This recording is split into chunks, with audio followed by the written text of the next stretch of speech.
हमारी प्रभु और आशीष होगी। ठीक है। हरे कृष्ण।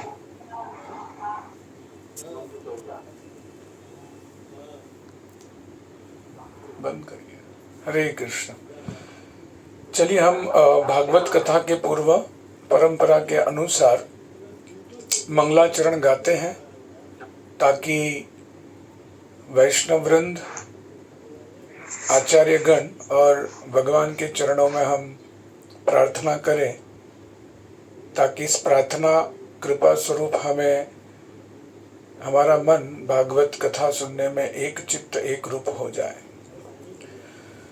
ओम नमो भगवते वासुदेवाय।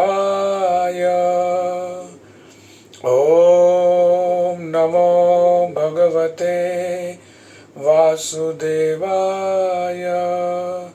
ओम नमो भगवते वासुदेवाय। नारायणं नमस्कृत्यं नरं चैव नरोत्तमं देवीं सरस्वतीं व्यासं ततो जयमुदीरये।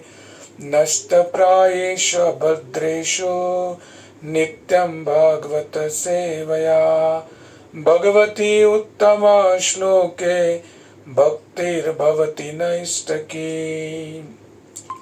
कृष्णाय वासुदेवाय देवकी नंदनाय च नंदगोपकुमाराय गोविंदाय नमो नमः। ॐ अज्ञानतिमिरान्धस्य ज्ञानाञ्जनशलाकया चक्षुरुन्मिलितं येन तस्मै श्रीगुरुवे नमः। श्रीचैतन्यमनोभीष्टं स्थापितं येन भूतले स्वयं रूप कदा मह्यं ददाति स्वपदान्तिकं।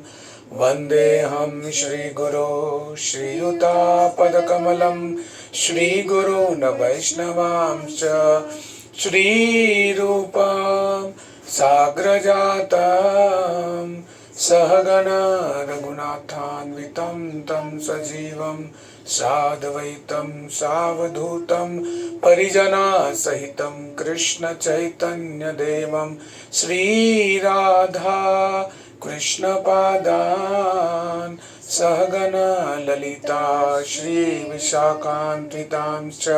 हे कृष्णा करुणा सिन्धो दीनबन्धो जगत्पते गोपेश गोपिका कांत राधा कांत नमस्तुते। तप्त कांचन गौरांगी राधे वृंदावनेश्वरी वृषभानुसुते देवी प्रणमामि हरिप्रिये। वाञ्छाकल्पतरुभ्यश्च कृपा सिन्धुभ्य एव च पतितानां पावनेभ्यो वैष्णवेभ्यो नमो नमः। श्रीकृष्ण चैतन्य प्रभु नित्यानंद श्री अद्वैत गदाधर श्रीवासदि गौर भक्त वृंदा। हरे कृष्णा कृष्णा कृष्णा हरे हरे हरे राम राम राम हरे हरे। मूकं करोति वाचालं पंगुं लंघयते गिरिं यत्कृपातमहं वन्दे परमानन्दमाधवं श्रीचैतन्य ईश्वरम्।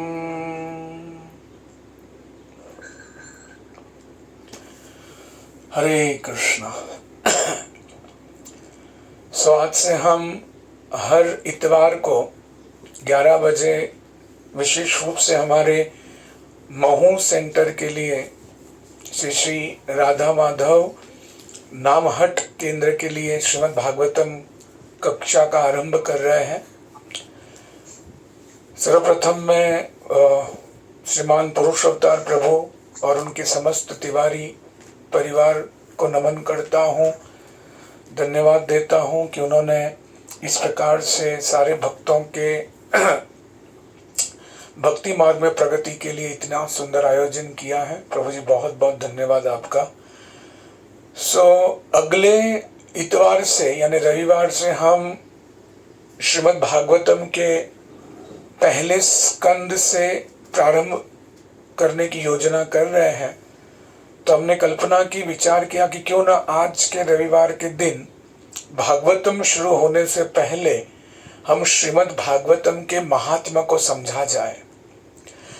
हालांकि गुरु शिष्य परंपरा की यही विशेषता है, यही खासियत है कि जब तक हम तत्व को नहीं समझ सकते तब तक हम किसी की महिमा को नहीं समझ सकते। कृपया सभी का माइक बंद रखिए। हरे कृष्णा। हम आज संपूर्ण रूप से भागवतम की महिमा का गुणगान करने का प्रयास करने वाले हैं। हालांकि मुझ में कोई योग्यता नहीं है, पर फिर भी स्वयं की शुद्धता हेतु मैं कुछ प्रयास करने की चेष्टा करूंगा। आप सब वैष्णवगण मुझे आशीर्वाद दें। जैसे हमने कहा, गुरु शिष्य परंपरा की यही महानता है कि जब तक भगवान और भगवान के संबंधित, चाहे वो कथा हो, सेवा हो, जब तक हम तत्व को नहीं समझेंगे तब तक हम गंभीरता से उस भक्तिमय कार्य को नहीं कर सकते। श्रीमद् भागवतम कई बार हम सुनते हैं, भागवत कथाओं में जाते हैं, परंतु महात्मा सुनना बहुत जरूरी है कि भागवतम है क्या। हमारी परंपरा में भगवान श्री कृष्ण के चरणों के प्रति अनन्य भक्ति स्थापित करने हेतु हमारे आचार्य गण ने भक्ति के 64 अंग का विशेष रूप से वर्णन किया है। परंतु कलयुग में ये 64 के 64 अंग संपूर्ण रूप से शुद्धता से हम भगवान की सेवा में नहीं कर सकते हैं। इसलिए आचार्य गणों ने कृपा करते हुए इन पूरे 64 अंगों में से प्रमुख रूप से सार तौर पर 5 अंग हमें दिए हैं, जिसमें से पहले है नाम सेवा, भगवान के नाम का निरंतर चिंतन, मनन, श्रवण, कीर्तन करना, सबसे पहली नाम सेवा। दूसरा अंग भक्ति का आचार्य गण बताते हैं वैष्णव सेवा, भगवान के चरणों में जिन्होंने अपना संपूर्ण जीवन समर्पित किया है ऐसे वैष्णवों की सेवा करना। तीसरा श्रीमद् भागवत की सेवा, पठन और पाठन से। चौथी अर्च विग्रह की सेवा, भगवान के अर्च विग्रहों की सेवा करना। और पांचवी धाम सेवा, भगवान ने जहां जहां अपनी लीलाएं की हैं, श्री वृंदावन धाम, श्री मथुरा धाम, श्री जगन्नाथपुरी धाम, श्री मायापुर धाम, श्री द्वारिका धाम, ऐसे धाम की सेवा करना, धाम में वास करना और साथ साथ में भगवान की प्रेयसी तुलसी महारानी की सेवा करना।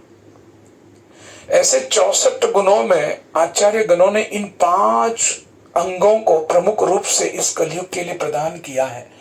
और आचार्य गण कहते हैं कि यदि कोई भी भक्त गंभीरता से, प्रामाणिकता से यदि ये 5 अंगों को अपने जीवन में उतारता है, इसी जीवन में भगवान की कृपा प्राप्त करते हुए वो भगवान के गोलोक को प्राप्त कर सकता है। सबसे पहले नाम सेवा, वैष्णव सेवा, विग्रह सेवा, धाम सेवा, इन सब पर यदि चर्चा की जाए तो कई समय निकल सकता है। परंतु आज हम जो चर्चा करने वाले हैं इन 5 अंगों में से सर्वप्रथम, और वो है भागवत सेवा। इसलिए हमारे इस्कॉन के मंदिर में यदि आप देखोगे, चाहे दुनिया में तमाम कृष्ण के कितने भी मंदिर हो, परंतु विशेष रूप से इस्कॉन मंदिर में हमारे जगत गुरु आचार्य श्रील प्रभुपाद जी ने श्रीमद् भागवतम की सेवा करने हेतु तो ये मंदिर का नियम ही बना दिया है कि हर सुबह हम श्रृंगार आरती के पश्चात सारे भक्त एक साथ आकर श्रीमद् भागवतम का पठन पाठन करेंगे। क्योंकि संपूर्ण दिवस में हमारी इतनी व्यस्तता होती है कि हम इतने सारे बाहरी कामों में लिप्त रहते हैं, उस वक्त हमारी चेतना कृष्ण भक्ति में लगाए रखने हेतु वो जो शक्ति, वो जो ऊर्जा है, वो हमें सुबह के श्रीमद् भागवतम के श्रवण से प्राप्त होगी। इसलिए श्रीमद् भागवत की सेवा का महत्व स्थान दिया गया है। हरे कृष्णा।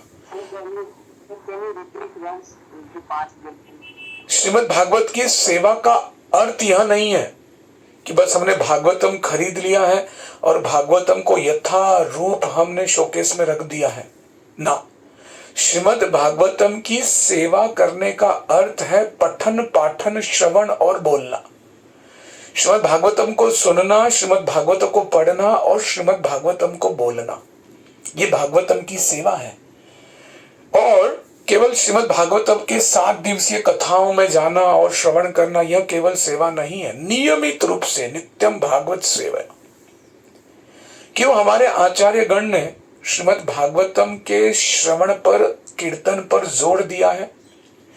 क्योंकि पूर्ण संपूर्ण भक्ति का एकमात्र फल क्या है?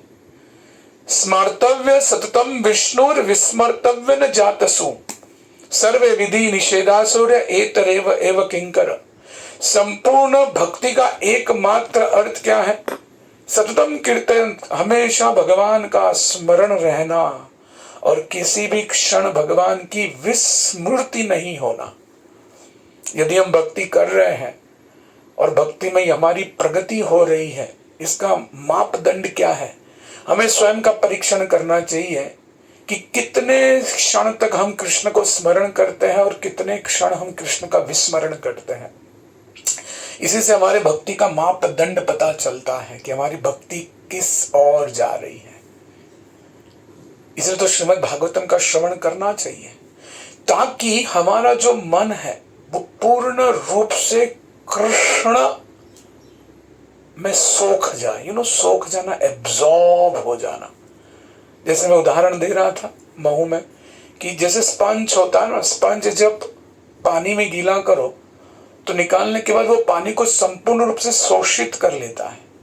इसलिए कहीं से भी उसे प्रेस करो, प्स करके पानी निकलता है। सो एक भक्त के जीवन में भी उसके वाणी से, उसके दृष्टि से, उसके व्यवहार से वो पूर्ण रूप से कृष्णमय हो जाना चाहिए कि कहीं से भी स्पर्श हो तो कृष्ण बाहर निकलने चाहिए। इसलिए श्रीमद् भागवतम की सेवा का 5 अंगों में से प्रमुख स्थान दिया गया है। 5 स्तर पर श्रीमद् भागवतम की सेवा की जाती है। पहला स्तर क्या है? श्रीमद् भागवतम का पठन करना। चलिए हम श्रीमद् भागवतम पढ़ रहे हैं। ये भागवतम, श्रीमद् भागवतम के सुनने से ये पहली सेवा श्रीमद् भागवतम की होती है। आगे आगे हम भागवतम के महात्मा की ओर बढ़ रहे हैं, परंतु हम श्रीमद् भागवतम की सेवा किस तरीके से करनी चाहिए उसकी चर्चा हम कर रहे। तो सबसे पहला स्टेज क्या है कि श्रीमद् भागवतम को नित्य रूप से पढ़ना। इसके ऊपर का दूसरा स्तर क्या है? श्रीमद् भागवतम को केवल पढ़ना नहीं, परंतु पढ़ते हुए श्रीमद् भागवतम को समझना। कभी कभी हम केवल पढ़ लेते हैं ना, इसको पढ़ने के बाद इसको समझना, ये दूसरा स्तर है। और तीसरा स्तर क्या है? पढ़ते पढ़ते समझना और समझने के बाद हमेशा उसका निरंतर चिंतन करना। ये श्रीमद् भागवतम की सेवा का तीसरा स्तर है। अब चिंतन करने का अर्थ क्या है कि हमारे जीवन से भागवतम को जोड़ना, अर्थात हमारे संपूर्ण दिनचर्या में हम जो जो कुछ कर रहे हैं ना, वो हमेशा कृष्ण से संबंधित देखना। अरे ये तो कृष्ण से संबंधित है। अगर मैं प्रसाद खा रहा हूं, कुछ खा रहा हूं, तो ये भगवान का भोग है, ये भगवान की कृपा है। तो पहले पढ़ना, फिर उसे समझना और फिर उसे अपने जीवन से जोड़ना चिंतन करते हुए। और इसका चौथा स्तर क्या है? पढ़ना, पढ़कर समझना, समझकर चिंतन करना और चिंतन करते करते कभी कभी लिख भी देना। ये श्रीमद् भागवतम की सेवा है, जो हमने चिंतन किया है, जो हमने रियलाइज किया है, जो हमने साक्षात्कार किया है। इसलिए प्रभुपाद जी कहते हैं ना, कृष्ण भक्ति आत्म साक्षात्कार का विज्ञान है। हर क्षण में कृष्ण का साक्षात्कार होना चाहिए। इस भौतिक संसार में हर वस्तु में कृष्ण का संबंध हमें देखने का अभ्यास होना चाहिए। अर्थात हम भागवतम की सेवा कर रहे हैं। और 5वां स्तर क्या है श्रीमद् भागवतम का? पहला, पढ़ना, पढ़कर समझना, समझकर चिंतन करते हुए अपने जीवन के संबंध से जोड़ना। और चौथा स्तर है कभी कभी जो आत्म साक्षात्कार किया उसे लिखना, और लिख नहीं सकते तो 5वां स्तर है उसे बोलना, दूसरों के साथ उसे बांटना, शेयर करना। यह है श्रीमद् भागवतम की सेवा। तो जैसे जैसे हम श्रीमद् भागवतम बोलेंगे ना, तो ये जो बोल रहे हैं इस बोलने में संपूर्ण मन श्रीमद् भागवतम में लगा रहेगा। जैसे आप जितने भी भक्तगण यहाँ पे कथा सुन रहे, ये अपने मन में कुछ दूसरे विचार भी कर रहे होंगे, अब क्या करना है, इसके बाद क्या करना है, कथा कब खत्म होने वाली है। लेकिन मैं यहाँ जो कथा कर रहा हूं तो मैं प्रयास कर रहा हूं क्योंकि मैं बोल रहा हूं, मेरा मन, मेरी वाचा सब कुछ कृष्ण में लगी है। तो 5वां जो स्तर है वो श्रीमद् भागवतम की उच्च स्तर की सेवा है। बोलना, एक दूसरे से इस कथाओं को बांटना, ये कृष्ण कथा को बोलना, यही श्रीमद् भागवतम की सबसे उच्च स्तर की सेवा है। तो भागवतम की सेवा में पढ़ना, सुनना और बोलना, ये श्रीमद् भागवतम की सेवा दी गई है। इसलिए हम जब भागवत कथाओं में जाते हैं, तो भागवत कथाओं में जाकर सही में भागवत कथा का फल हमें प्राप्त हुआ है क्या? अगर ये 5 स्तर पर हम पहुंच रहे तो समझो श्रीमद् भागवतम हमने जिससे सुना है वो व्यक्ति प्रामाणिक है। जब हम दवा लेते तो बीमारी दूर हो जाती है, तो श्रीमद् भागवतम औषधि है कि नहीं? तो श्रीमद् भागवतम है क्या, या फिर श्रीमद् भागवतम का महत्व क्या है, इसको 4 प्रश्नों में देखने का प्रयास करेंगे हम। सबसे पहला प्रश्न देखिए, ये 4 प्रश्न के उत्तर यदि हम समझ जाएं तो फिर श्रीमद् भागवतम हम जो अगले इतवार से शुरू करने वाले हैं उसके प्रति आसक्ति बढ़ जाएगी। पहला प्रश्न, श्रीमद् भागवतम है क्या? इतनी कथाओं में जाते हैं, हर जगह पर 7-7 दिन बैठते हैं, लेकिन क्या हमें श्रीमद् भागवतम का परिचय केवल 7 दिन का होना चाहिए? नहीं। तो पहला प्रश्न हमें समझना है कि श्रीमद् भागवतम है क्या, अर्थात श्रीमद् भागवतम का परिचय क्या है, ये पहला प्रश्न। दूसरा प्रश्न हमें समझना है कि श्रीमद् भागवतम क्यों बोला गया, यह श्रीमद् भागवतम कहने के पीछे उद्देश्य क्या था। इसलिए श्रीमद् भागवतम की यहां विशेषण लगता है अमल पुराण, ऐसा पुराण जिसमें कोई मल नहीं है, शुद्ध पुराण। तो क्यों कहा गया, यह समझना जरूरी है। तीसरा प्रश्न, अच्छा श्रीमद् भागवतम का परिचय क्या है, श्रीमद् भागवतम क्यों कहा गया, और तीसरा प्रश्न, श्रीमद् भागवतम ने किसने किससे कहा, है ना। जब हम स्कूल में जाते थे पाठशाला में, तो इतिहास और हिंदी जैसे विषयों में एक प्रश्न आता था, हु से टू हुम, किसने किससे कहा। तो ये भी समझना जरूरी है, अगर किसने किससे कहा तो मेरे जीवन में इसका क्या उद्देश्य है, ये समझना जरूरी है। और चौथा प्रश्न, ठीक है श्रीमद् भागवतम का परिचय हो गया, श्रीमद् भागवतम क्यों कहा गया ये पता चल जाएगा, श्रीमद् भागवतम किसने किससे कहा ये भी पता चल जाएगा। लेकिन भाई श्रीमद् भागवतम पढ़ने से, सुनने से मेरा फायदा क्या है, ये सबसे बड़ा प्रश्न है ना। जब हम पैसा लगाते, अपना समय लगाते हैं, तो सबसे पहले मन में यही प्रश्न उत्पन्न होता है कि मेरा बेनिफिट्स क्या है। तो श्रीमद् भागवतम के महत्व को समझते वक्त हम 4 प्रश्नों के उत्तर को समझने का प्रयास करेंगे। सबसे पहले, आप में से कोई बता सकता है सबसे पहले?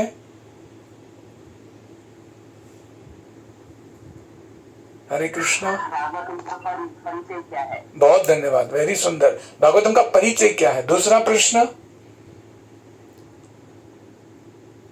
भगवत के माध्यम से भगवान को जानना ना, श्रीमद् भागवतम क्यों कहा गया। तीसरा, श्रीमद् भागवतम किसने किससे कहा, और सबसे महत्वपूर्ण हमारे लिए, कलयुग के लिए, कलयुग वाले लोग हमेशा अपना बेनिफिट्स देखते हैं कि भाई मेरा फायदा है क्या। तो चौथा क्या है, श्रीमद् भागवतम सुनने से, कहने से क्या फायदा होगा।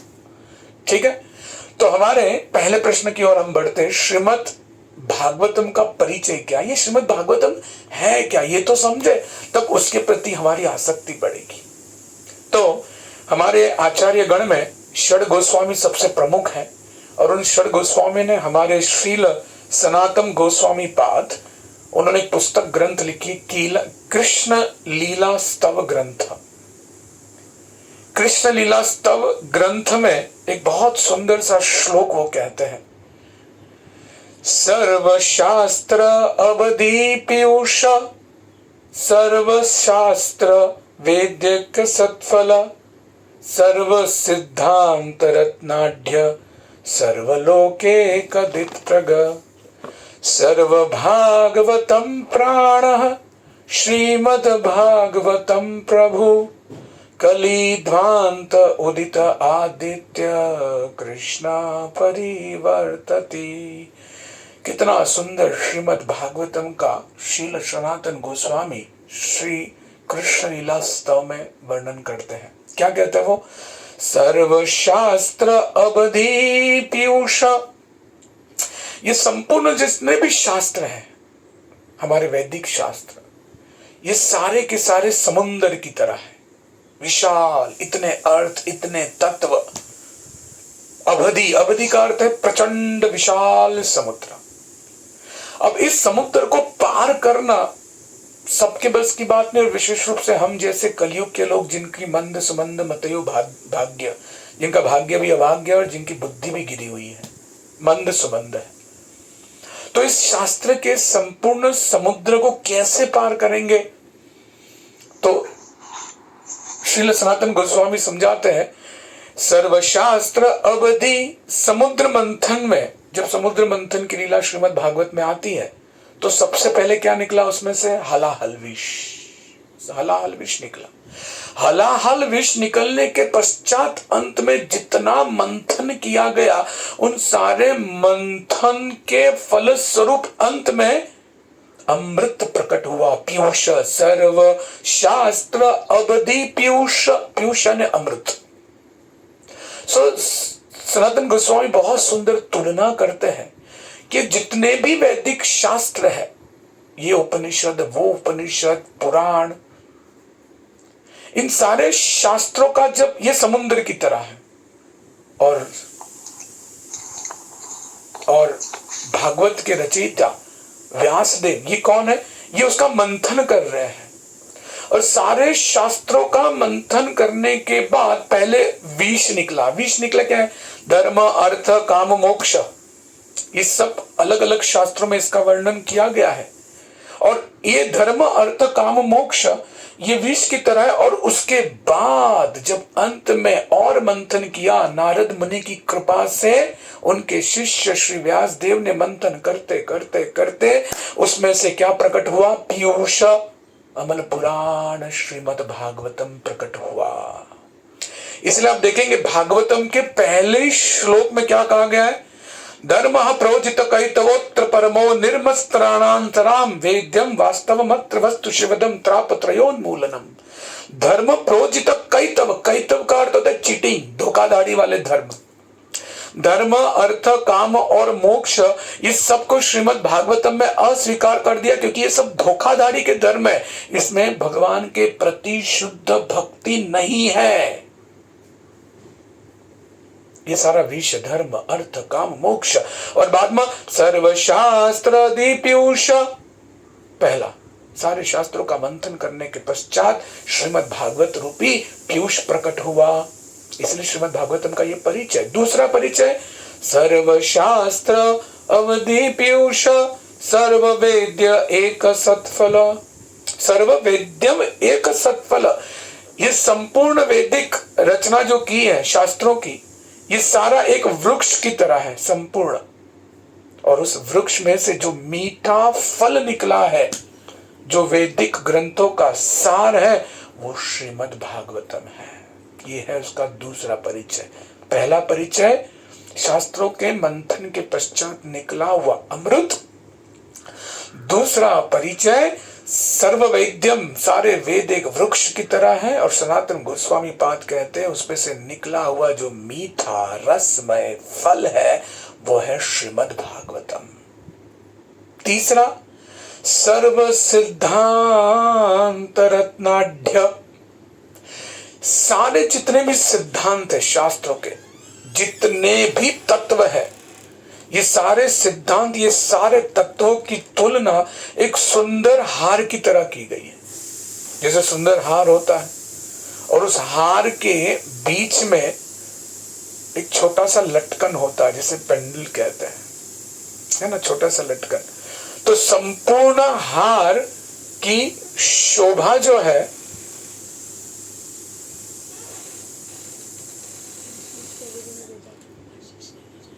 क्या पैसा नहीं लगता। हरे कृष्ण, चल रहा है क्लास? प्रभु जी सुनाई दे रहा है क्लास? हाँ प्रभु जी आ रहा है, पता है। कुछ परेशानी आ रही प्रभु श्री। हरे कृष्णा, अभी हरे कृष्णा हरे कृष्णा आ रही है?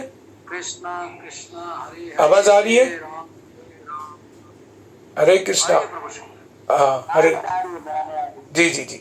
ये तीसरा विशेषण श्रीमद् भागवतम का, ये जितने भी सिद्धांत है, सर्व सिद्धांत रत्नाढ्य, सारे सिद्धांत ये सुंदर हार की तुलना की है।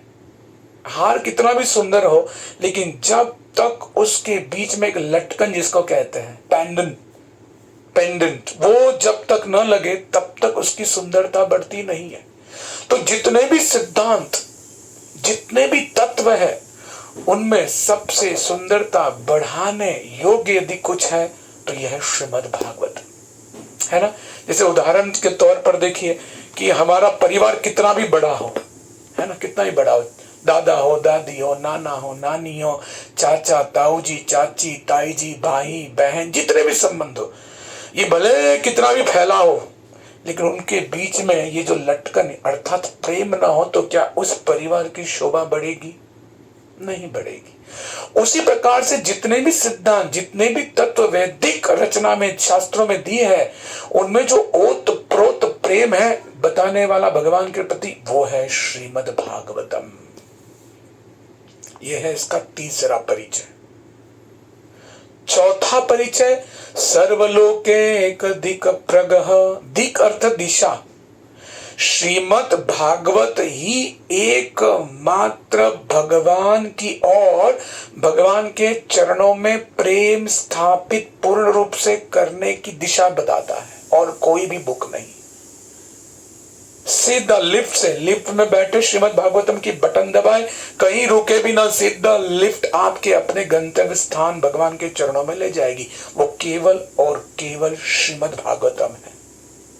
तो श्रीमद् भागवतम एक प्रॉपर मार्गदर्शन करने वाला शास्त्र है। बाकी जितने भी दूसरे ग्रंथ है ना, उसमें कर्म कांड, ज्ञान कांड, ये कांड, वो कांड, धर्म कांड, बहुत कुछ है। इसलिए भक्तिविनोद ठाकुर कहते हैं, क्या कहते हैं? कर्म कांड विषय भांड। इनमें सारा विषय छिपा हुआ है, शुद्ध प्रेम नहीं है, स्वार्थ छिपा हुआ है। इतना करोगे तो इतना मिलेगा, शुद्ध भक्ति नहीं है। लेकिन इसीलिए बाकी देखिए, जितने भी शास्त्र को जब हम पढ़ते हैं तो उसको पालन करने वाले दिशा भटक जाते हैं।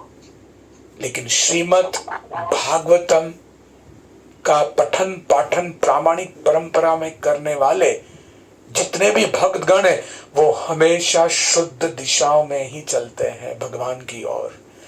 इसलिए देखिए, श्रील प्रभुपाद जी इसका सबसे बड़ा उदाहरण है। संपूर्ण जगत को कृष्णमय बनाने वाले श्रील प्रभुपाद जी ने ये साबित कर दिया, ये प्रमाणित कर दिया है कि श्रीमद् भागवतम से उच्च और कोई ग्रंथ नहीं है जो भगवान श्री कृष्ण के प्रति शुद्ध भक्ति में सेवा प्रकट करे। चैतन्य महाप्रभु स्वयं श्रीमद् चैतन्य चरितामृत में कहते हैं, आदि मध्य अंते भागवत कोय, विष्णु भक्त नित्य सिद्ध अक्षय अव्यय। आदि मध्य अंत, भागवत के आदि में, भागवत के मध्य में और श्रीमद् भागवतम के अंत में केवल हर एक शब्द, हर एक अक्षर एक ही बात बताता है, भगवान श्री कृष्ण के चरणों के प्रति अहेतु की अप्रत्यता शुद्ध भक्ति सेवा भाव। बस अंत में, मध्य में, हर जगह। इसलिए श्रीमद् भागवतम की कथा श्रवण करने जब हम जाते हैं भक्तों, तो सुनने के पश्चात हमारे अंदर अगर ये भाव प्रकट नहीं हो रहा है तो भागवतम कहता है ना सही तरीके से सुना है ना सही तरीके से समझा है। ये हो गया उसका तीसरा प्रमाण, परिचय। चौथा क्या देते वो? सर्व भागवतः प्राणः श्रीमद् भागवतम प्रभु। कितना सुंदर। सनातन गोस्वामी कहते हैं कि हो श्रीमद् भागवतम प्रभु, श्रीमद् भागवतम मूर्तिमंत स्वरूप प्रभु से वो प्रार्थना करते हैं कि आप तो सारे शुद्ध भागवत के प्राण हो। सर्व भागवत प्राण। जैसे बिना प्राण का शरीर मृत होता है, वैसे जितने भागवत भक्त हैं ये बिना भागवतम श्रवण किए, बिना भागवतम का पठन पाठन किए जी ही नहीं सकते। क्योंकि भागवत प्रभु आप तो कौन है? महान भागवतों के प्राण हैं।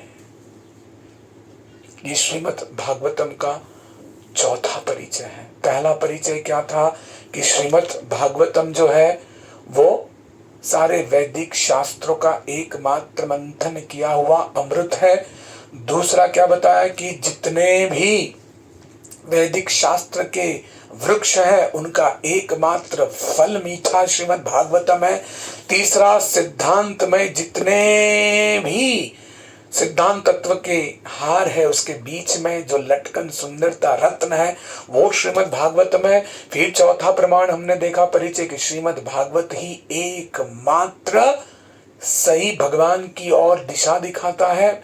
और फिर पांचवा हमने देखा कि जितने भी महान आचार्य भागवत भक्त है उनका प्राण श्रीमद् भागवतम है। हरे कृष्णा। अभी बाकी है, आगे वो कहते हैं कली ध्वांत उदित आदित्य। और क्या करते हैं वो महत्व बताते हुए, कली ध्वांत, ये कलयुग के अंधकार, कलयुग में जो अंधकार है, ये अंधकार ने चारों तरफ जो विध्वंस और नाश प्रकट किया है, इस विध्वंस रूपी अंधकार के बीच में जितने भी भक्त गण हैं, जितने भी सज्जन गण हैं, जो भी इस अंधकार से बचना चाहते हैं, जिनकी तीव्र इच्छा है, योग्य अयोग्य, पात्र पात्र न देखी स्थानास्थान, चाहे पात्र अपात्र हो, स्थान हो न स्थान, ये क्या करता है? सूर्य उदित आदित्य। ये श्रीमद् भागवतम सूर्य की तरह है, एकमात्र सूर्य है जो संपूर्ण इस कली रूपी अंधकार में प्रकाश, कृष्ण प्रेम का प्रकाश दे सकता है। ये श्रीमद् भागवतम का परिचय दिया जा रहा है। इसलिए देखिए जीवन में आचार्य गण होने कितने जरूरी हैं। श्रील सनातन गोस्वामी कितने गहराई से श्रीमद् भागवतम के महत्व को यहाँ पे प्रकट कर रहे हैं। और आखिरी पंक्ति में क्या कहते हैं वो? कली ध्वांत उदितादित्य श्री कृष्ण परिवर्तति। अब तक हमने जो श्रीमद् भागवतम के जो 6 महत्व समझे, उसका सार ये आखिरी पंक्ति है। श्री कृष्ण परिवर्तितः। सनातन गोस्वामी पाद कहते हैं कि 5000 साल पहले श्री कृष्ण यहां से अप्रकट होकर गोलोक वृंदावन चले गए, पर कली में पुनः वही भगवान श्री कृष्ण श्रीमद् भागवतम के रूप में प्रकट हुए हैं। इसलिए जब श्रीमद् भागवतम हाथ में होती है तो उसे केवल पन्ने या उसे केवल साधारण पुस्तक या उस पर कोई काली इंक छपी है ऐसा नहीं समझना चाहिए। श्री कृष्ण परिवर्तितः, भगवान कृष्ण से अभिन्न है। कृष्ण ही भागवत है, भागवत ही कृष्ण है। इसलिए इसको ग्रंथावतार कहते हैं, वांग्मय अवतार कहते हैं। तो भगवान के जितने भी अवतार इस पृथ्वी पर प्रकट हुए वो तो सब लीला कर कर अंतर्धान हो गए। लेकिन श्रीमद् भागवतम की कृपा देखिए, प्रकट होने के बाद भी वे अंतर्धान नहीं बल्कि वो और वितरित हो रहे हैं। ये श्रीमद् भागवतम की महिमा परिचय कि वो कभी छोड़कर नहीं जाते। इसलिए आचार्य गण कहते हैं कि इस कलयुग में भगवान के दो ऐसे अवतार हैं जो कभी भी अप्रकट नहीं होते, और इन दो अवतारों का आश्रय जिन सौभाग्यशाली जीवों ने ग्रहण किया है उनका तो उद्धार हो ही गया समझो। कभी कभी इस कलयुग में लोग प्रश्न पूछते हैं, है ना, बहस करते हैं। क्या बहस करते हैं कि भगवान है कहां, कितना पाप हो रहा है, कितनी लूटमार हो रही है, आप भगवान भगवान का प्रचार कर रहे हो, अब क्यों नहीं आते भगवान? गीता में तो भगवान बड़ी बड़ी बात कहते हैं, यदा यदा हि धर्मस्य ग्लानिर्भवति भारत अभ्युत्थान धर्मस्य तदात्मानं सुजानं पवित्रनाय साधूनां विनाशाय च दुष्कृतां धर्म संस्थापनार्थाय संभवामि युगे युगे। कहां है भगवान? कितना अधर्म फैल रहा है। लेकिन भगवान तो पहले ही प्रकट हो चुके हैं दो अवतारों में, एक नामावतार और दो ग्रंथावतार। क्या है नामावतार?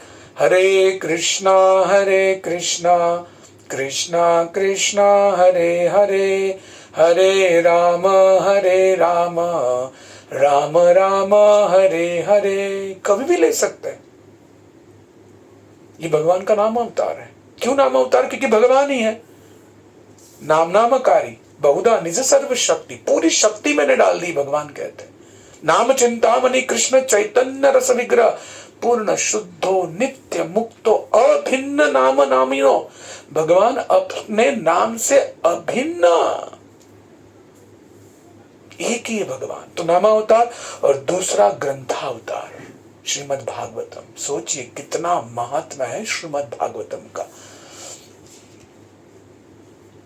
इसलिए चैतन्य महाप्रभु को जब पूछा गया, जो कि साक्षात भगवान कृष्ण है, इस कलयुग के अवतार, युग अवतार, कि ये जो नवदा भक्ति है जो श्रीमद् भागवत में वर्णित है, उनमें सबसे महत्वपूर्ण कौन सा अंग है? तो चैतन्य महाप्रभु कहते हैं श्रवणम कीर्तनम। भगवान के नाम का और भगवान की लीला गुणों का श्रवण करना और पुनः पुनः उच्चारण करते हुए उसका कीर्तन करना, यही दो साधन एकमात्र ऐसे हैं जो भगवान कृष्ण के चरणों तक प्रत्यक्ष डायरेक्ट हमें पहुंचा सकते बिना किसी अवरोध के। इससे बड़ा प्रमाण क्या चाहिए? साक्षात भगवान सैंक्शन कर रहे, भगवान सर्टिफाई कर रहे हैं। इसलिए श्रीमद् भागवतम नित्य सेवया, हमेशा भागवतम का श्रवण होना चाहिए। एक भक्त, जब मैं प्रवचन सुन रहा था हमारे बहुत ही वरिष्ठ गुरु बंधु जी का इसी विषय पर, तो उन्होंने कितनी सुंदर बात की। क्यों श्रीमद् भागवतम बहुत ही सारे ग्रंथों से का एकमात्र सार है। क्यों? क्योंकि वो कह रहे हैं कि जैसे क्रिकेट मैच में आपने देखा हैट्रिक होता है, हैट्रिक ऑफ, है ना, वैसे श्रीमद् भागवतम हैट्रिक है। क्या हैट्रिक है? इसकी तीन विशेषताएं। देखिए आचार्य गण को यदि हम बीच में रखेंगे तो हमें कितने सारे रहस्य, वो भी गहराइयों से पता चलते हैं। क्या हैट्रिक है श्रीमद् भागवतम की? एक तो स्वयं ग्रंथावतार है, मतलब साक्षात जब हाथ में आप श्रीमद् भागवतम को धारण करते हो, अर्थात आप भगवान श्री कृष्ण को अपने हाथ में धारण करते हो। यदि श्रीमद् भागवतम के श्लोकों का उच्चारण करते हो, अर्थात भगवान स्वयं आपके जिह्वा पर उन शब्दों, अक्षरों, दिव्य अक्षरों के द्वारा प्रकट होते हैं। सो पहला साक्षात ग्रंथावतार है। दूसरी विशेषता क्या है? ये तो किसी साधारण व्यक्ति द्वारा निर्मित नहीं है, साक्षात भगवान कृष्ण के 27 अवतार श्रील व्यास देव द्वारा निर्मित यह ग्रंथ अवतार है। तो ये हो गया दूसरा इसकी महिमा। एक तो ग्रंथावतार साक्षात भगवान है, दूसरा साक्षात भगवान ने इसकी रचना की है, और तीसरा साक्षात इनमें जितने भी प्रसंग है वो भगवान से डायरेक्ट संबंधित लीलाओं पर आधारित है। वामन अवतार, कुर्म अवतार, मत्स्य अवतार, वराह अवतार, परशुराम अवतार, बुद्ध अवतार, प्रत्यक्ष रूप से, अप्रत्यक्ष भी नहीं, डायरेक्ट रूप से भगवान की लीलाओं का वर्णन है। ग्रंथावतार है, साक्षात भगवान ने लिखा हुआ है, और तीसरा उनमें भगवान की ही कथाओं का वर्णन है। इससे बड़ा महात्मा क्या हो सकता है। हमने देखा पहले प्रश्न का उत्तर कि श्रीमद् भागवतम का परिचय क्या है, और अब हम दूसरे प्रश्न की उत्तर को समझने का प्रयास करेंगे। क्या कि श्रीमद् भागवतम क्यों कहा गया। पहला परिचय, दूसरा क्यों कहा गया। तो श्रीमद् भागवत कहने के पीछे का जो पीछे की जो पार्श्वभूमि है और जो उद्देश्य है उसका वर्णन श्रीमद् भागवत में ही किया गया है। बहुत ही सुंदर श्लोक है। सोहम ऋणान शूल्य सुखाय दुःखम महद्गतानां विरमाय तस्य प्रवर्तेय भागवत पुराणम यदाय साक्षात् भगवान ऋषिभ्यम। श्रीमद् भागवतम कहने के पीछे का उद्देश्य यहाँ पर इस श्लोक में कहा गया है। सोहम ऋणाय शूल्य सुखम। शूल्य का अर्थ होता है अंग्रेजी में इनसिग्निफिकेंट, हिंदी में जिसको कहते हैं तुच्छ। इस भौतिक संसार के हम सारे कलियुगी जीव इतने मंद सुमंद महामूर्ख है कि मानव शरीर 84 लाख योनि में सर्वश्रेष्ठ जो मनुष्य शरीर, मनुष्य योनि है, वहां जो योनि जिस उद्देश्य के लिए प्राप्त हुई है उसको छोड़कर तुच्छ सुख के पीछे भाग रहे हैं।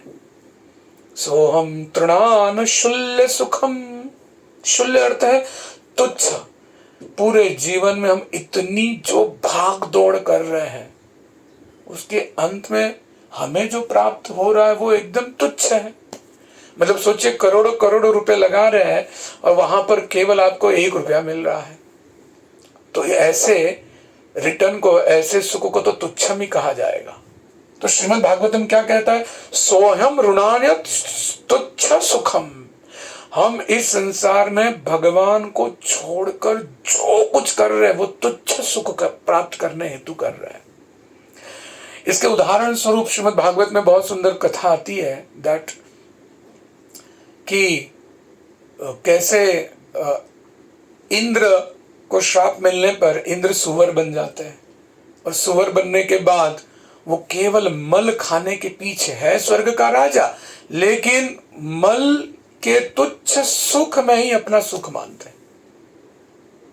इस भौतिक संसार के सारे सुख शास्त्र के अनुसार उसी तरह तुच्छ है। हिंदी में कहावत है, खोदा पहाड़ निकली चुईया। पहाड़ खोदने जितना मेहनत कर रहे दिन सूर्योदय से लेकर रात तक, बट इन रिटर्न इतना परिश्रम करने के बाद हमें जो फल मिलता है वो क्या है? चिंता, विलाप, निराशा, तनाव, दुख। अब इस संसार में किसी भी जीव को आप पूछिए, इतना परिश्रम करने के बाद उसके संबंध में कोई सुख की अनुभूति होती है? नहीं।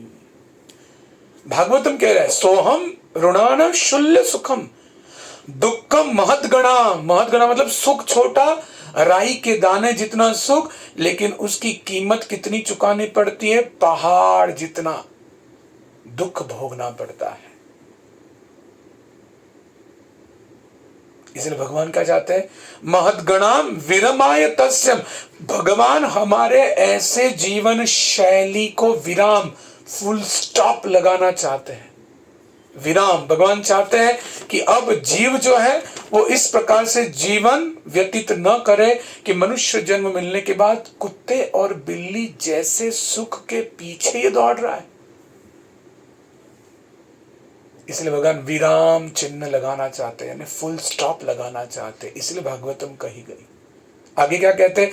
प्रवर्ते यह भागवतम पुराणम। इसीलिए सृष्टि की निर्मिति से पहले ही श्रीमद् भागवत की उत्पत्ति हो गई थी। यदा ये साक्षात भगवान ऋषि और साक्षात भगवान कृष्ण ने व्यक्तिगत रूप से इस भौतिक संसार के हम जैसे जीव जो गलत जगह पर परिश्रम कर रहे हैं उस पर विराम चिन्ह लगाने हेतु, हमारे मूर्खता को विराम लगाने हेतु भगवान श्रीमद् भागवतम कही। क्यों मूर्खता है? क्योंकि संसार को प वर्ग कहा गया है। प वर्ग समझते हैं? व्यंजन माला में प के बाद क्या आता है? प, फ, ब, म। प अर्थात हर जीव परिश्रम कर रहा है। इतना परिश्रम 2 वक्त की रोटी के लिए। अब परिश्रम के पश्चात क्या मिलता है उसको? फ। परिश्रम करते करते उसके मुंह में वो परिश्रम का झाग, फेस दिखाई देता है। भ फेस, परिश्रम करते करते इतना फेस के बाद ब यानी भयभीत रहता है कि परिश्रम से जो कुछ मिला है वो कहीं छीन न ले जाए कोई। और इसी में जीवन चलता है। प, फ, भ और अंत क्या है? म, यानी मृत्यु को प्राप्त होता है। यानी मृत्यु को प्राप्त करने हेतु पूरा जीवन वो परिश्रम कर रहा है। ऐसा तो इस संसार का सुख है ना। एक सुंदर सा व्यंग कथा आती है कि एक राजा था और उस राजा के बाहर एक पंखा बेचने वाला आया और वो जोर जोर से विज्ञापन कर रहा था, पंखा लीजिए, पंखा लीजिए, पंखा लीजिए, केवल 5 रुपए पंखा, 5 रुपए पंखा, 5 रुपए पंखा। ऐसा पंखा कि जीवन के अंत तक आपके साथ रहेगा। राजा ने वो पंखा खरीद लिया और खरीदने के बाद खुश होकर वो हवा ले ही रहा था कि वो 5 रुपए का पंखा 5 में टूट गया। जब उस राजा ने उस व्यक्ति को बुलाया कि कैसे झूठ बात कही तुमने, ये तो 5 में भी नहीं टिका, ये कौन सा तुम्हारा पंखा है? तो उस बेचने वाले ने कहा, सही बात है, अभी भी मैं कहता हूं कि जीवन के अंत तक ये पंखा चलेगा। राजा ने पूछा, ये तो टूट गया। उसने कहा, हमने क्या कहा है? 5 रुपए का पंखा, 5 रुपए का पंखा, 5 रुपए का पंखा। उस पंखे को सामने रखकर अपने सिर को हिलाना है, पंखे को हिलाना नहीं है, तो आपको हवा आएगी। समझे कुछ आप? इस संसार का सुख ऐसा ही है, दिखता है लेकिन होता नहीं है और दुख देकर जाता है। मुझे याद आया एक जगह एक एडवर्टाइजमेंट लगा था, यहाँ मुंबई पे वड़ा पाव बहुत बिकता है हमारे महाराष्ट्र में। तो हमारा एक विद्यार्थी क्लास के बाहर वड़ा पाव खा रहा था और वड़ा पाव खाते खाते उसने देखा कि वड़ा तो बहुत छोटा है, पाव तो बहुत बड़ा है। तो जाकर उसने उस दुकान वाले से कहा कि अरे इतने 20 रुपए में आप इतना छोटा वड़ा दे रहे हो? तो उसने कहा, बोर्ड देखो। तो बोर्ड पे क्या लिखा था? जंबो पाव वड़ा। मतलब पाव बड़ा मिलेगा, जंबो पाव, और वड़ा छोटा मिलेगा। तो इस दुनिया का विज्ञापन ही ऐसा। इस विज्ञापन में हम इतने आकर्षित हो जाते हैं, हमें लगता है कि संसार में सुख मिलेगा। लेकिन भगवान कहते हैं कि संसार में सुख खोजना ये तुच्छ सुख के पीछे भागने जैसी मूर्खता करने समान है।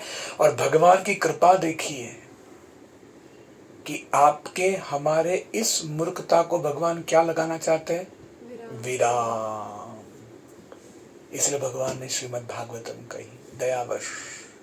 देखिए आपने उदाहरण के तौर पर कि गधा जब रास्ते से चलता है तो उस गधे को पता है उसके बगल में ही खेती है जहां पर घास उगी है, लेकिन वो गधा घास खाने सीधे नहीं जाएगा। क्यों? उसे लगता है कि जब तक मेरे मालिक की लात ना खाऊं, मेरे मालिक की गाली ना खाऊं, तब तक मुझे घास प्राप्त नहीं होगी। इस संसार में हमारी हालत ऐसी ही है। हमें लगता है परिश्रम इतना किए बिना हम जी नहीं सकते। लेकिन भौतिक जीवन को विराम लगाने हेतु ही भगवान ने श्रीमद् भागवतम कही, ताकि हमारा जीवन आध्यात्मिक की ओर मुड़ जाए। पहला भागवतम का परिचय। दूसरा, भागवतम क्यों कहा गया। अब तीसरा प्रश्न था, भागवतम किसने किससे कही। कभी कभी लोग ऐसा प्रश्न पूछते हैं कि भागवतम तो साधारण एक बुक है, ये किसने किससे कही। तो श्रीमद् भागवतम शास्त्रों में 5 अलग अलग संदर्भ आते हैं, जिन संदर्भों में पता चलता है, ज्ञात होता है कि भागवतम किसने किससे की। सबसे पहले जब भगवान ने इस सृष्टि की निर्मित की, तो सबसे पहले भगवान गर्भोदक्षाय विष्णु के नाभि से कौन प्रकट हुए। ब्रह्मा जी प्रकट हुए। ब्रह्मा जी प्रकट होने के बाद ब्रह्मा जी को चारों तरफ केवल अंधकार ही अंधकार दिखाई दिया। अब वो इतने भ्रमित हो गए। सोचिए, 4 सिर वाले ब्रह्मा यदि भ्रमित हो सकते हैं, तो हम एक सिर, वो भी ब्रह्मा जितनी बुद्धि नहीं, तो इस भौतिक संसार में भ्रमित होते नहीं है। हम हर क्षण भ्रमित ही रहते हैं। और इस भ्रम को दूर कौन करेगा। कोई साधारण वस्तु विशेष तो इसको दूर नहीं कर सकती। इसके लिए बहुत ही शक्तिशाली ऊर्जा पूर्ण ऐसी वस्तु चाहिए, पावर पॉइंट, और वो है श्रीमद् भागवतम। ब्रह्मा जी प्रकट हुए, तब उनके कानों में केवल 2 अक्षर सुनाई दे, त और प, त और प, त प त प त प। तप करने लग गए और हजारों दिव्य वर्षों की तपस्या करने के पश्चात सबसे प्रथम ब्रह्मा जी को भगवान कृष्ण ने श्रीमद् भागवतम सुनाई। इसलिए भागवतम में 18,000 श्लोक है भक्तों। उनमें से सबसे पहला श्लोक क्या है। ओम नमो भगवते वासुदेवाय जन्मादस्य यतोऽन्वयादितरतश्चार्त्वेष्य भिन्न स्वराट तेने ब्रह्म हृदयाय आदि कवये मोहन्ति यत्सूरयः।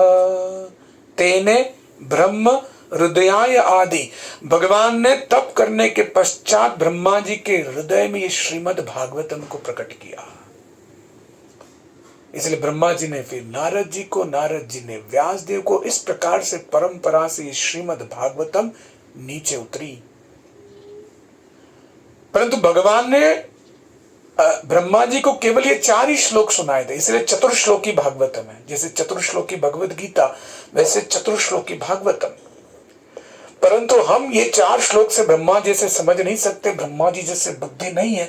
इसलिए ये चतुर्श्लोकी भागवतम को और विस्तारित करते हुए 18,000 श्लोकों में हमारे सामने ये परोसा गया है, सुंदर सा व्यंजन। यह है इसका पहला संदर्भ। किसने किससे कही। सर्वप्रथम ब्रह्मा जी ने भगवान से सुनी। इसका दूसरा संदर्भ आता है, बहुत ध्यान से सुनिए, बहुत सुंदर कथा है, कि ब्रह्मा जी के जो 4 पुत्र हुए, सनक, सनातन, सनत कुमार और सनंदन, इनको भगवान की कथाओं को अर्थात वासुदेव तत्व को समझना था। जैसे ही जन्म है भगवान के भक्त हैं। अब वासुदेव तत्व को समझने हेतु वो सीधा आकाश गंगा, जो गर्भोदक्षाई विष्णु जहां लेटते हैं, उस दिव्य गंगा में डुबकी मारते हुए सीधा भगवान के यहां प्रकट हो गए। है ना, जो बड़े बड़े साधु ऋषि मुनि होते हैं ना, आज भी आप देखोगे देव प्रयाग में जहां कुंभ मेले लगते हैं, ये बड़े बड़े ऋषिगण हरिद्वार में डुबकी मारते हैं और निकलते कहां पर सीधे, कहां निकलते हैं, प्रयागराज में निकलते आज भी। तो ये तो दिव्य पुरुष है। ये सीधा गर्भोदक्षाय सागर में डुबकी मारी और भगवान संकर्षण के पास निकल गए। और सबसे पहले भगवान के जो विस्तारित रूप है संकर्षण, इन्होंने इन 4 कुमारों को श्रीमद् भागवतम की कथा सुनाई। और फिर ये इन 4 में से जो सबसे ध्यान पूर्वक सुनने वाले कुमार थे, वो थे सनत कुमार। इन सनत कुमार ने के द्वारा सांख्याक मुनि ने श्रीमद् भागवतम को सुना।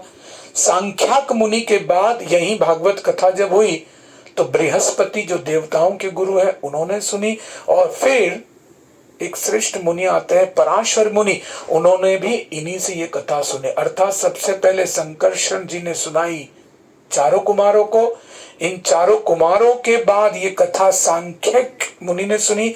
सांख्यक मुनि ने जब कथा सुनाई तो बृहस्पति और पराशर मुनि ने सुनाई।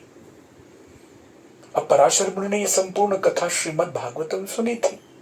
अब एक बार हुआ यूं कि पराशर मुनि के जो पिता थे, इन पिता का वध एक राक्षस ने कर दिया था। अब पिता के वध के बाद पराशर मुनि को बहुत क्रोध हुआ और उन्होंने एक ऐसा यज्ञ कुंड बनाया। उस यज्ञ कुंड में ऐसी ऐसी आहुतियां देने लग गए कि इनकी आहुतियों के प्रतिफल स्वरूप एक एक राक्षस जहां जगह पे थे सबका वध हो रहा था। सारे राक्षसों का अंधाधुंध इस यज्ञ के शक्ति से वध होने लग गया। हजारों हजारों राक्षस मरने लग गए। अब राक्षसों के जो पिता थे पुलस्त्य मुनि, जिनके द्वारा राक्षस उत्पन्न हुए, इन पुलस्त्य मुनि को जब पता चला तो ये पुलस्त्य मुनि को लगा कि अब हमारा तो असुर कुल का नाश हो जाएगा। इसलिए पुलस्त्य मुनि वशिष्ठ मुनि के पास गए, उनके चरणों में उन्होंने प्रार्थना की और कहा कि कृपया आप समझाइए पराशर मुनि को, नहीं तो हमारा कुल ही खत्म हो जाएगा। वशिष्ठ मुनि जाकर पराशर मुनि को याचना करने लग गए। उन्होंने प्रार्थना की, आप तो साधु हो, आप तो ऋषि मुनि हो, और साधु का सबसे बड़ा गुण लक्षण तो क्षमा याचना होती है, इन्हें क्षमा कर दे। और वशिष्ठ मुनि की प्रार्थना से पराशर मुनि प्रसन्न हुए और उन्होंने उसी यज्ञ आहुति को वहीं पर समाप्त कर दिया। और पुलस्त्य बहुत प्रसन्न हुए और पुलस्त्य जी ने प्रसन्न होकर वरदान दिया कि तुम श्रीमद् भागवतम के बहुत बड़े वक्ता बनोगे। तो संकर्षण जी ने सुनाई कथा किसे? सांख्यक मुनि को।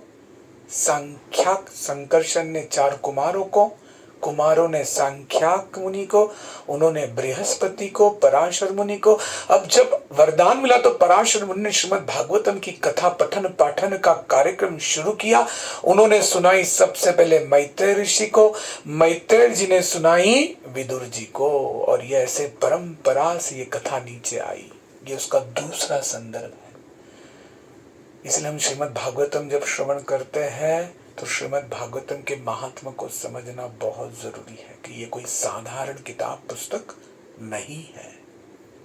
इसका तीसरा संदर्भ आता है जब बद्रिका आश्रम में सरस्वती नदी के किनारे व्यासदेव तपस्या करते हुए ध्यान लगाकर चिंतन में बैठे हुए थे तो उन्हें बहुत दुख हुआ, क्योंकि उन्हें देखा कि आने वाले कलयुग के भयंकर युग में हम सब जीव जो कलयुग के जी रहे उनका भविष्य उन्होंने पहले ही देख लिया। ये जीव इतने दुखी रहेंगे, इतने पीड़ित रहेंगे, ये हर क्षण माया के प्रभाव से भगवान से विमुख रहेंगे।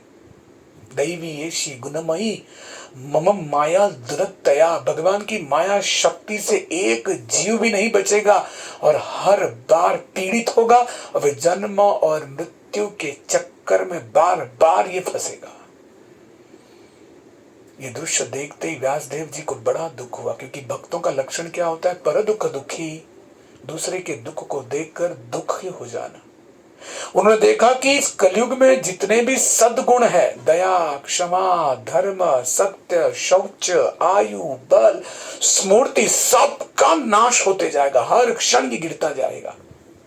अहिंसा बढ़ेगी, दया खत्म हो जाएगी, क्रूरता बढ़ेगी, क्षमा खत्म हो जाएगी, अधर्म बढ़ेगा, धर्म खत्म हो जाएगा, असत्यता बढ़ेगी, सत्य खत्म हो जाएगा, अशुद्धि बढ़ेगी, शुद्धता खत्म हो जाएगी, और आयु लोगों की रोग के कारण पीड़ित होते कम होते जाएगी, लोगों का शारीरिक बल, यहाँ तक कि लोगों की स्मृति तक खत्म हो जाएगी।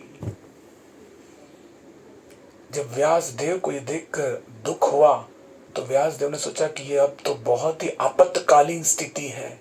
इस कली के प्रभाव से यदि जीवों को बचाना होगा तो साक्षात भगवान की, भगवान जैसी अभिन्न भगवान से कृपा को प्रकट करना होगा और इन जीवों के उद्धार हेतु उन्होंने शास्त्र प्रमाण की निर्मित की, उपनिषद निर्माण किए, महाभारत की रचना की, वेदांत सूत्र और पुराणों की रचना की,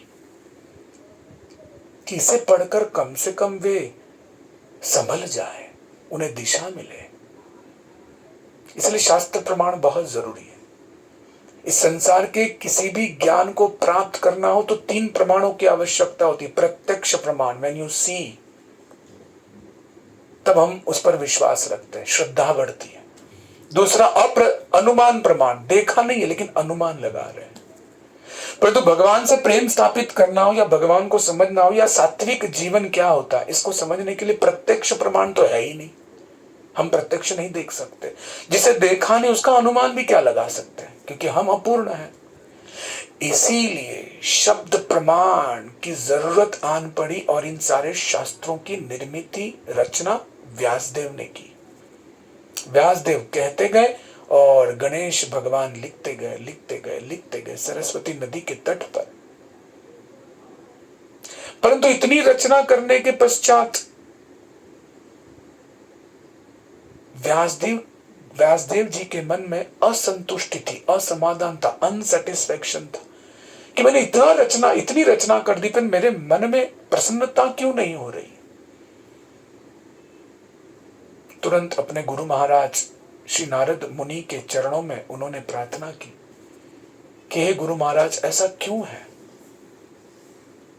तब नारद मुनि ने कहा, क्या कहा कि अब तक तुमने जो कुछ उपनिषद, जो कुछ वेदांत सूत्र की रचना की है, ये सब के सब धोखाधड़ी पूर्ण धर्म है। ये जीवों के काम के लिए, शरीर के काम के, धर्म, अर्थ, काम और मोक्ष देते हैं।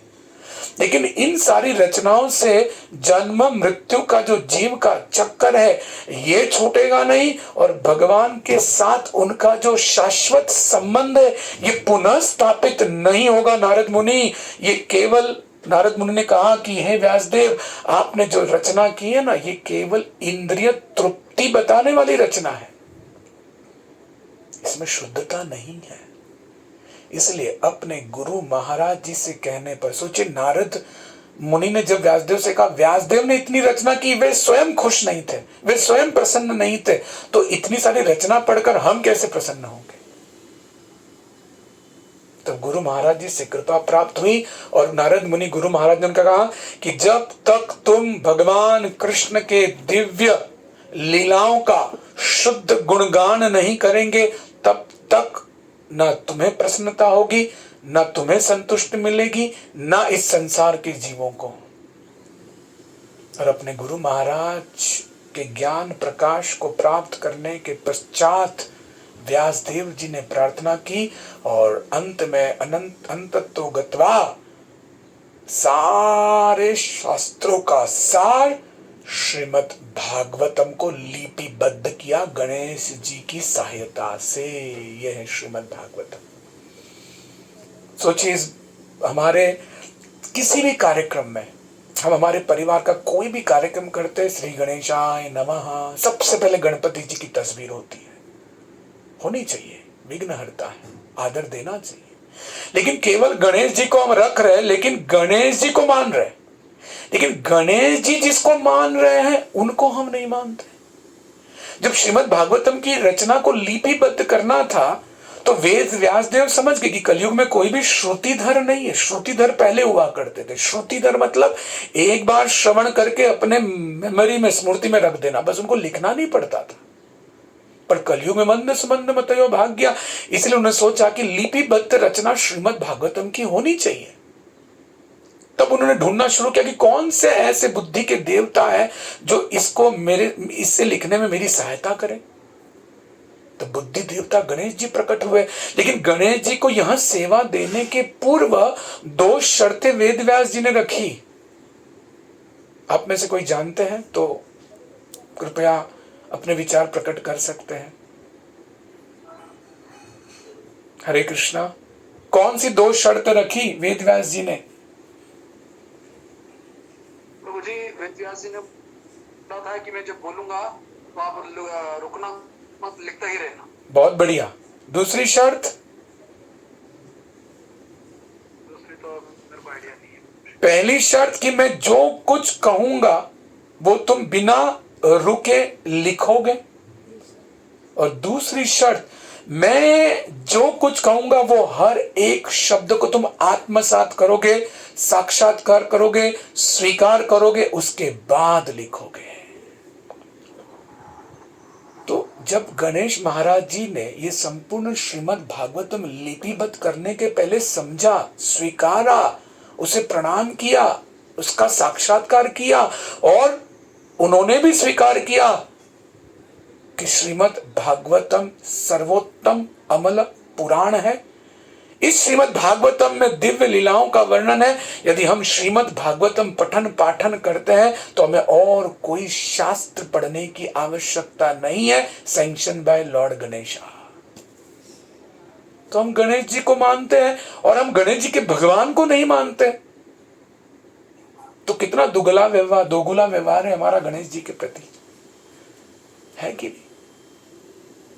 तो श्रीमद् भागवतम का कितना बड़ा महात्मा है, ये उसका तीसरा संदर्भ है।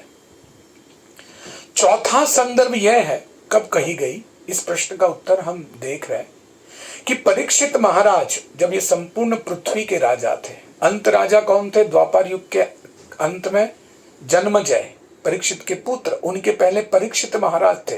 और परीक्षित महाराज जब एक बार शिकार करने के लिए निकले और मृग के पीछे इस प्रकार से दौड़ रहे थे कि दौड़ते दौड़ते उन्हें भूख लगी, प्यास लगी, थक गए और पानी की खोज में कहीं पर भी पानी नहीं मिल रहा था। और वहां पर एक शमीक ऋषि का आश्रम था, मरा हुआ सांप, हम विस्तारित रूप से नहीं जा रहे इस कथा में, और उन्होंने मरा हुआ सर्प उस शमीक ऋषि के गले में रख दिया। और ये उनके पुत्र श्रृंगी ऋषि को अपमान लगा और उन्होंने परीक्षित महाराज जी को श्राप दे दिया कि 7 दिनों में तक्षक नाग आकर, पक्षी नाग आकर तुम्हें डंक मारेगा और तुम्हारी मृत्यु हो जाएगी।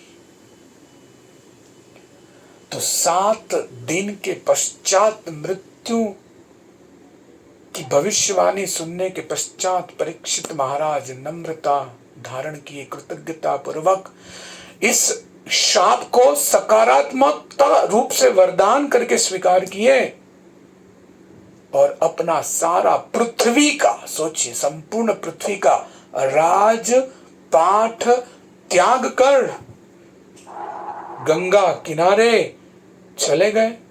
और वहां पर सारे ऋषिगण एकत्रित हो गए थे देखने के लिए।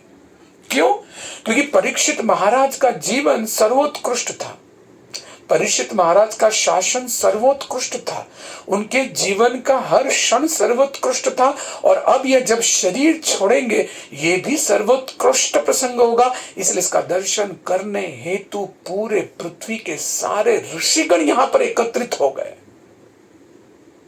और इन सारे ऋषिगण के चरणों में प्रणाम करते हुए परीक्षित महाराज 2 प्रश्न पूछे इन सारे ऋषियों को। एक, मनुष्य जीवन का, मनुष्य जन्म का सबसे बड़ा कर्तव्य क्या है? और 2, कि यदि कोई मनुष्य मृत्यु के निकट खड़ा हो तो उसका सबसे बड़ा कर्तव्य क्या है? अब परीक्षित महाराज जी को तो पता था, ज्ञात था कि उनके पास 7 दिन है। हम में से किसी को गारंटी है 7 क्षण, 7 पल, 7 सेकंड? तो हमें कितनी तीव्रता से श्रीमद् भागवतम का श्रवण करना चाहिए, भक्तों के संग में आकर प्राथमिकता देनी चाहिए, प्रायोरिटी देनी चाहिए। और उसी ऋषि मुनियों के बीच कौन प्रकट हुए? भगवान सुखदेव गोस्वामी, 16 वर्ष आयु के घुंघराले बाल के, सुंदर श्वेत रंग के सुंदर व्यक्तित्व गंगा किनारे प्रकट हो गए। जैसे सुखदेव गोस्वामी महाराज का प्रवेश हुआ, जितने भी ऋषिगण थे सब उनके आदर देने हेतु महापुरुष भी उठ गए, यहां तक कि वेद व्यास सारे उठ खड़े हो गए।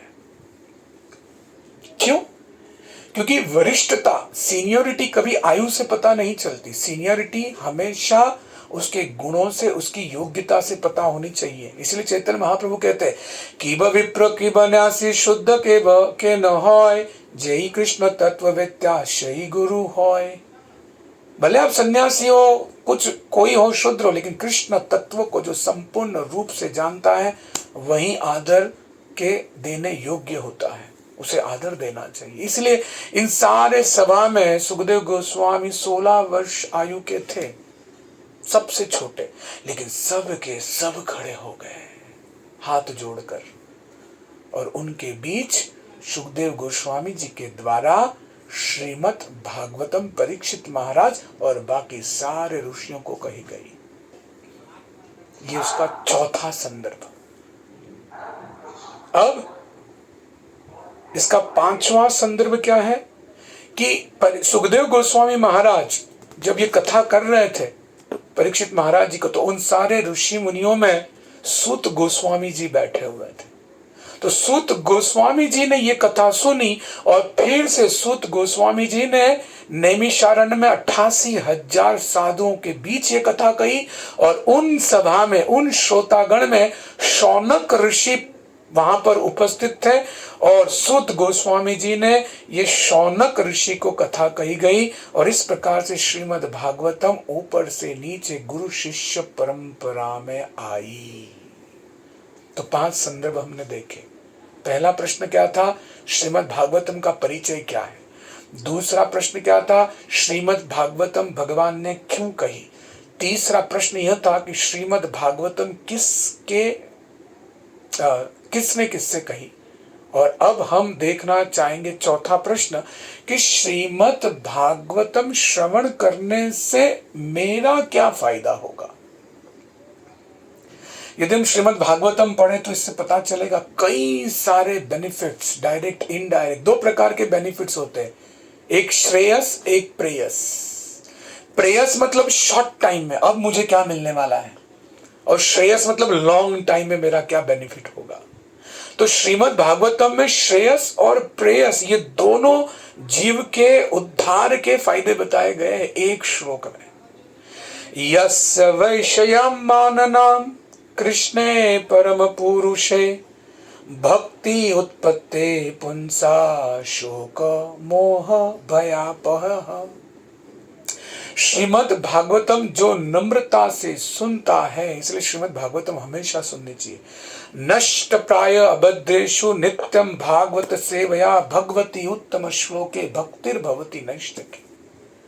श्रीमद् भागवतम नियमित रूप से सुनने से शोक मोह भयापय ये गारंटी संसार की कोई भी पॉलिसी नहीं दे सकती। LIC पॉलिसी में कितने भी योजनाएं होगी, शोक मोह और भय तुरंत नष्ट हो जाते हैं। देखिए, इस संसार में हर जीव, कीटक से लेके मनुष्य, ब्रह्मलोक से लेके पाताल लोक तक, हर जीव किसी न किसी भय से भयभीत है। कितने प्रकार के भय है पता है आपको? चाणक्य पंडित कहते हैं, गिनते जाइए। एक क्या है? भोगे रोग भयम।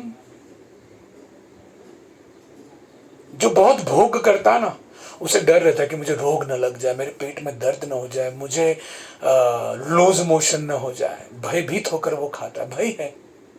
भोगे रोग भयम कुले च्युति भयम।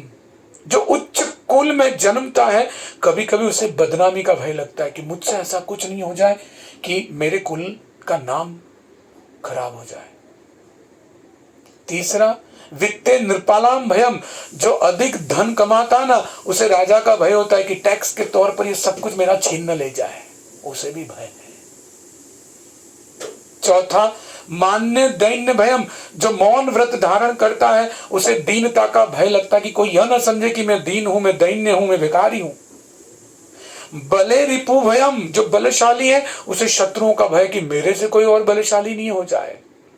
रूपे जरायाम भयम। जो रूपवान होते हैं ना, उन्हें भय लगता है कि कहीं वृद्ध ना हो जाऊं। इसलिए देखिए, मार्केट में कॉस्मेटिक का कितना बड़ा बिजनेस है, इतने पाउडर, इतने, इनको डर है, भय है, भयभीत है वे लोग। शास्त्रे वाद भयम। जो शास्त्र में पारंगत होते ना, उन्हें वाद विवाद की मेरे से कोई ऊंचा ना आ जाए जो मुझे हरा दे। गुणे खल भयम। जो गुणी व्यक्ति होता है ना, उसे दुर्जनों का भय रहता है। काये कृतान भयम, जो अच्छा शरीर वाला होता है ना उसे यमराज का भय लगता है कहीं मृत्यु ना आ जाए। सर्व वस्तु भयान्वित, इस संसार की हर वस्तु भय से भरी हुई है, लेकिन एक जगह भय नहीं है। जानना चाहते हो आप कहां पे भय नहीं है, तो जोरदार हरि बोल बोलिए।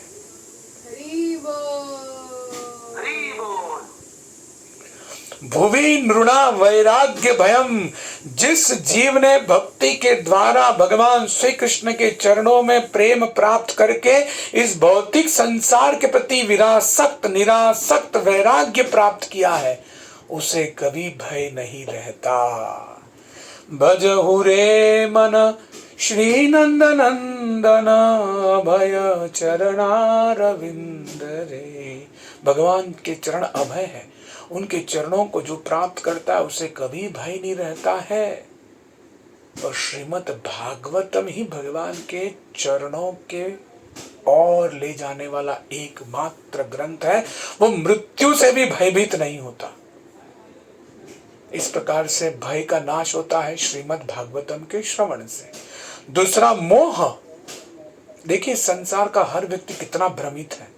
अगर कोई चीज मेरे पास है तो उसे खोने का उसे मोह है, अरे खत्म हो जाएगा, निराशा। और जो चीज नहीं है उसे पाने की, जो है उसे खोने का, जो नहीं है उसे पाने का। ये पूरा जीवन इसी दुविधा में वो जीव कुचल रहा है। श्रील प्रभुपाद जी बहुत सुंदर बंगाली टोन में हिंदी कहते हैं, क्या कहते हैं? दिल्ली का लड्डू जो खाए वो पछता है, जो न खाए वो भी पछता है। इस संसार की हर वस्तु पाने की जो इच्छा है वो भी पछताएगा, जो नहीं खाएगा वो भी पछताएगा। तो करे तो क्या करे? हमेशा निराशा लगी लगी, विलाप लगा रहता है, विलाप लगा रहता है, भ्रम लगा रहता है ना। एक व्यक्ति ने एक दूसरे व्यक्ति से कहा, एक व्यक्ति मुझे, तुम क्यों चिंतित हो? उसे कल मेरे पिताजी की डेथ हो गई और वो मेरे पीछे 1 लाख रुपया छोड़कर गए। तो मित्र ने कहा, अरे तो दुख की क्या बात है?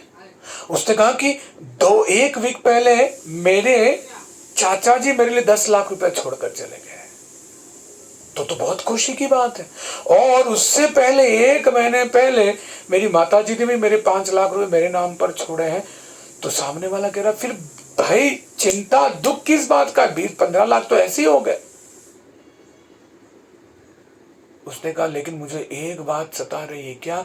कि मेरे जितने भी धनी लोग थे ना मेरे रिश्तेदार में, वे सबके सब मर गए। अब दूसरा कोई मरेगा तो मेरे लिए धन कहां से आएगा?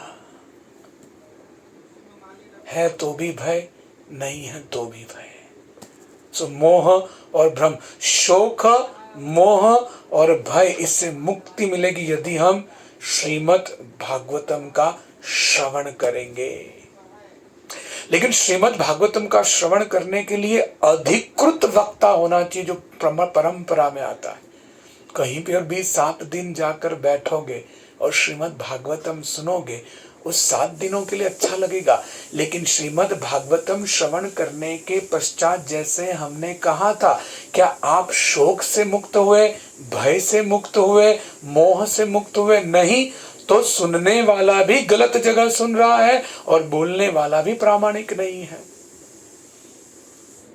इसीलिए श्रीमद् भागवतम एवं परंपरा प्राप्तम, परंपरा से सुननी चाहिए। क्योंकि श्रीमद् भागवतम केवल सप्ताह की बात नहीं है, ये हर क्षण सप्ताह होना चाहिए। यह है श्रीमद् भागवतम। उचित वक्ता और उचित श्रोता, श्रोता जो भगवान को जानना चाहता है, वक्ता जो भगवान को देना चाहता है। ये 2 भाव यदि सुनने और बोलने वाले में हो तो श्रीमद् भागवत कथा के बीच में साक्षात भगवान प्रकट होते हैं, जिससे जीव शोक, मोह और भय से मुक्त हो जाता है।